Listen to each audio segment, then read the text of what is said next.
एवढे सोपे नाहीत ना आम्ही सुद्धा. आम्ही एकटेच 50-55% आहेत राज्यात. सगळ्याची पाठ पुरवतो आम्ही.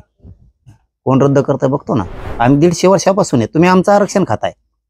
त्यांना वाटत असं येऊ द्या मराठी आरक्षणात. हे फडणवीस साहेबांच्या लक्षात आलं पाहिजे की खूप मोठा गेम असण्याची शक्यता आहे. की फडणवीस साहेबा पुढं करायचं, त्यांचं गुलगुलो गप्पा आणायच्या, बोलायचं. आम्ही तुमच्यावरती फडणवीस साहेब विश्वास ठेवलाय. नादी लावणारातले आम्ही नाही आहेत. इतके बोळ्यानं दूध नाही पेत आम्ही.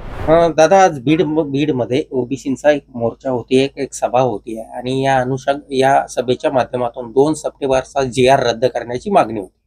अरे बाबा, ते ओबीसीचा मोर्चा नाही, ओबीसी सांगायला लागले दादा. ते ठराविक जातीचा मोर्चा आहे. ते ठराविक जातीचे नेते आहेत आणि तुम्हाला तिथं काही वैयक्तिकच जात दिसणार आहे तिथं. त्याच्यामुळे तो ओबीसीचा मोर्चा नाहीच. दादा, याच्यामध्ये आपण जर बघितलं तर हा मोर्चा मुळात GR रद्द करा या प्रमुख मागणीसाठी आहे. तो रद्द होत नसतो. एवढी टप्पर कोणात नाही ते रद्द करायचं. एवढे सोपे नाहीत ना आम्ही सुद्धा. आम्ही एकटेच 50-55% आहेत राज्यात. सगळ्याची पाठ पुरवतो आम्ही. कोण रद्द करतं बघतो ना. 75 वर्षातला एक तर पहिला मराठ्यांचा GR आहे आणि मराठवाड्यातले मराठे हैदराबादच्या गॅझेटियरचा आधार घेऊन तो GR काढलेला आहे. त्यांना फुकटात मिळालेला आहे. आम्ही आमच्यावर चाल केल्यावर आम्ही आणखीन चाल केली नाही. नसता 16% आणि ते 2% आरक्षणच राहत नाही. वेळ आली तर मंडल सुद्धा राहत नाही. एका अध्यादेशावर जिवंत आहे फक्त तो मंडल, तेव्हा अहवाल.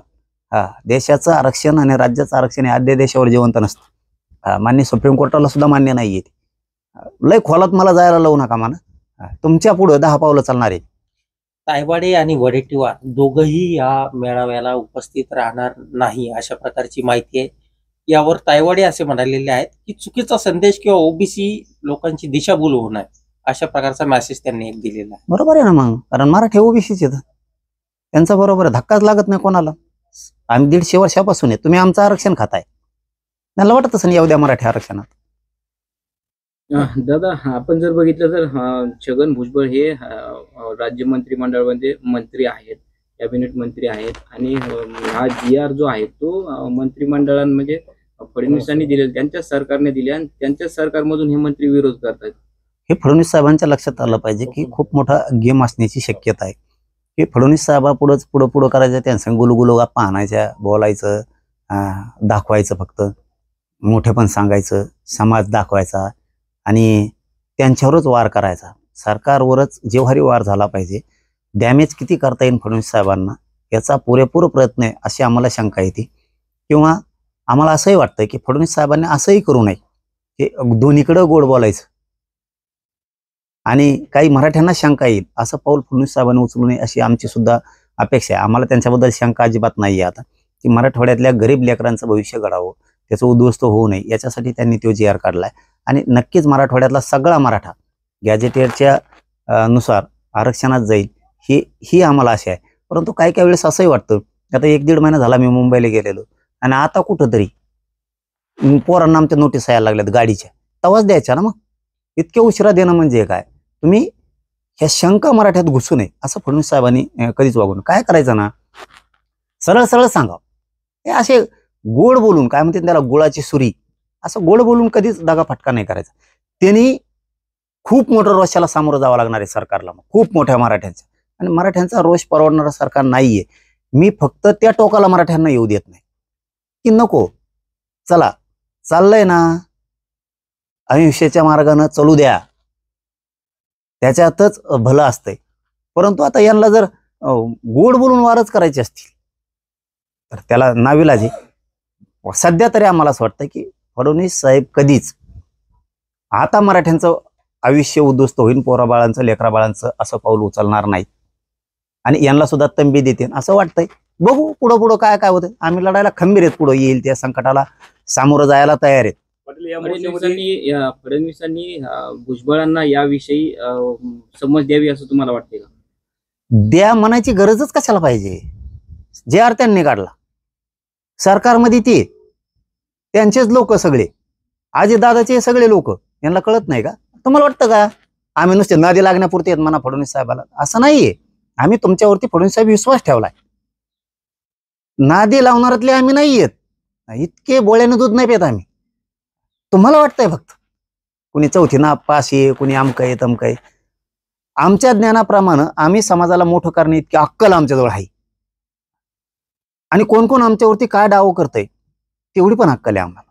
हो, पहिल्यासारखे पुन्हा प्रयोग सुरू करणार तुम्ही. मी वर्ष 1.5 वर्षापूर्वी सुद्धा तुम्हाला सगळ्याला बोलवतो. तुम्ही सगळे पत्रकार बांधव साक्षाला तुम्ही आहे तिथं एवढे पण की पुढे रेकॉर्डिंग व्हायरल करायच्या, कुठं खोटे नाटे व्हिडिओ करायचे. पुन्हा त्या प्रक्रियेत यायला लागले.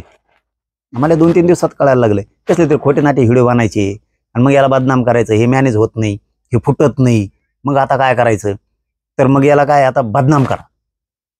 काय करणार बदनाम तुम्ही? आणि आजकाल ते यंत्र बाहेरून आणतात, कुठून आणतात, आणि आजकालचे यंत्र असे चालतात कपडे निघत आहेत माणसाचे.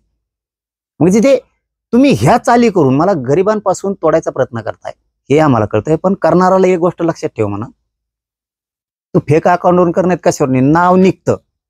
पुरी साखळी काढणार आहे पुरी, आणि गाठ आमच्या संघ हे सुद्धा देणार. तू कोणत्या जातीचा असू, आमच्या जवळचा असूच नाही तर तुला आमचा असू, सुट्टी नाही. कारण ही परिस्थिती काय आहे, मी काय काम करतोय, मराठवाड्यासाठी गॅजेट घेणार आहे. मग आता खपत नाही, गरिबांचं लेकरं मराठ्यांचं कल्याण करायला लागलोय. नेत्यांनी तर कल्याण केलं नाही आतापर्यंत. 75 वर्षात कोणत्या सरकारने केलं नाही. मी सातारा संस्थांचं, हैदराबादचं, आपलं कोल्हापूरचं गॅजेटियर, औंधचं, पुण्याचं गॅजेटियर, हे सगळे गॅजेटियर लागू करा म्हणून सांगतोय. हे पोरग घेणार उद्याच्याला. हे पोरग याने शेतकऱ्यांसाठी आव्हान केलंय. पुन्हा हे जर मराठ्यांसाठी असं शेतकऱ्यासाठी लढलं तर आपलं सरकार देशापासून गोत्यात यायचं काम आहे. मग याला शेवटी आकडायचं कुठं, तर याच्या विरोधात काहीतरी खोटे नाटे व्हिडिओ बनवा, काहीतरी रेकॉर्डिंग व्हायरल करा, म्हणजे बदनाम होईल आणि खचून मागं सरकल. हे बघा, माझा मराठा समाजाला आव्हान आहे, आपल्या गरिबांसाठी लढणारा कोणी नाही. हे चाली हे करू शकतात, खोटे नाटे व्हिडिओ बनवून कसले आणू शकतात कुठून बी, ते रासरोस खरंच आहे असंही दाखवू शकतात. आपल्याला आपल्या विरोधात जो बदनामीचं षडयंत्र करेल ना, त्याचा सामना करावा लागणार आहे करोडो मराठ्यांना. तेव्हा आपण टिकू. आपण जर कोणी काही केलं आणि त्याच्यावर जर विश्वास ठेवला तर वाटलं गरीब मराठ्यांचं आणि आपल्या चळवळीचं होणार. आणि जो कोण असेल ना त्याला ना दयामायाच नाही आता.